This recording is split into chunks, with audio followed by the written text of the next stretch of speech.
The animals involved in the Salem witch trials can be categorized as victims of maleficium, shapes taken by the devil and demons, and familiars or specters that tormented the afflicted. When a cow stopped giving milk in 1692 Salem, it wasn't just bad luck.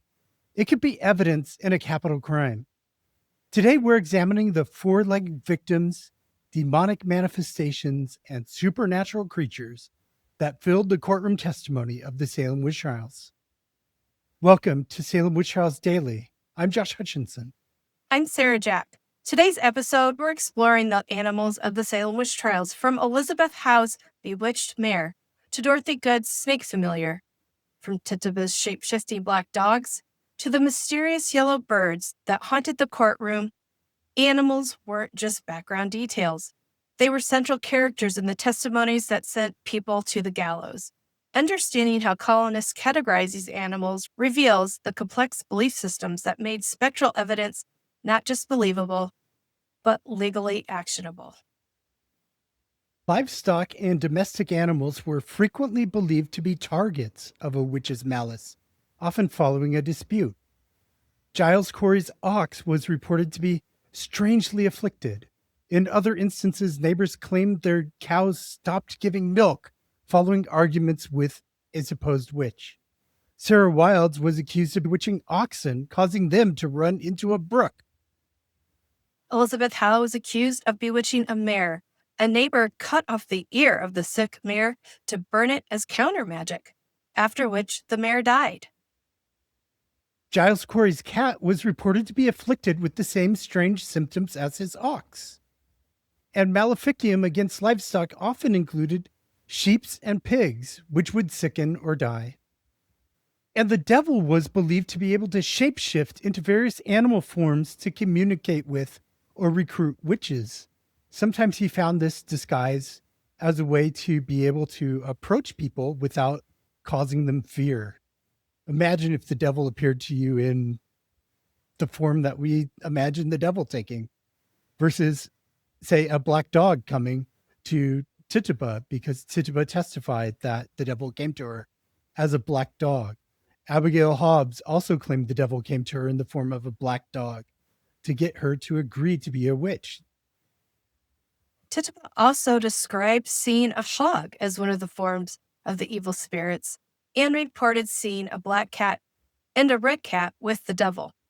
A creature resembling a white calf was reported to have jumped down the chimney in the home of George Burroughs.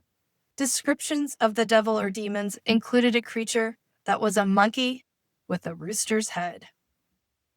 Witches were believed to employ animal familiars or specters in animal shapes to torment their victims. A yellow bird was frequently mentioned in the courtroom. It was said to fly around Sarah Cloyce and was mentioned during the examination of Martha Corey. The afflicted girls also mimicked being birds, flapping their arms, flying about, making noise like birds. Definitely Abigail Williams doing a lot of bird flying. But there were also big and dangerous animals supposed to be used by the witches. Elizabeth Hubbard accused Sarah Good of sending a wolf to attack her. Dorothy Good was bombarded with leading questions, and she was only 4 years old. And she was asked about a familiar and said that her mother gave her a snake to suck between her fingers. In addition to the devil appearing as a cat, spectral cats were reported to attack victims. John Hughes testified that a large gray cat appeared in his chamber, and George Burroughs was accused of appearing to the afflicted in the shape of a cat. Tituba also mentioned seeing red and black rats. Also had animals sometimes that were very strange or hybrids, or animals that were involved in hauntings. The minister George Burroughs denied his house in Maine was haunted, but admitted there were toads there. One witness described seeing a creature that had the body of a chicken and the head of a monkey. Can you imagine describing this kind of creature and being believed? Yeah, and being believed is the part that, causes us to have a lot of questions today. the credibility of witnesses coming in and saying such wild things. And Tituba described a creature that was hairy all over, but walked upright like a man.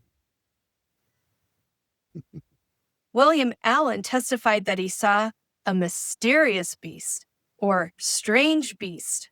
Not that any of these other ones are. So he led with mysterious or strange, that transformed in the shapes of 3 initial suspects. Oh, of course.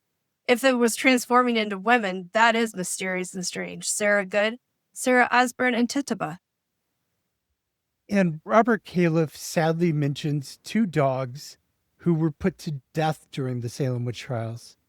One was a dog in Salem Village that was reportedly afflicted, and the afflicted girls who could see the specters came over and visited the dog, and they declared that it was bewitched by John Bradstreet, who was the brother of Andover Magistrate Dudley Bradstreet and the son of Simon Bradstreet, who served as acting governor for part of 1692 until William Phipps arrived in May with the new colonial charter.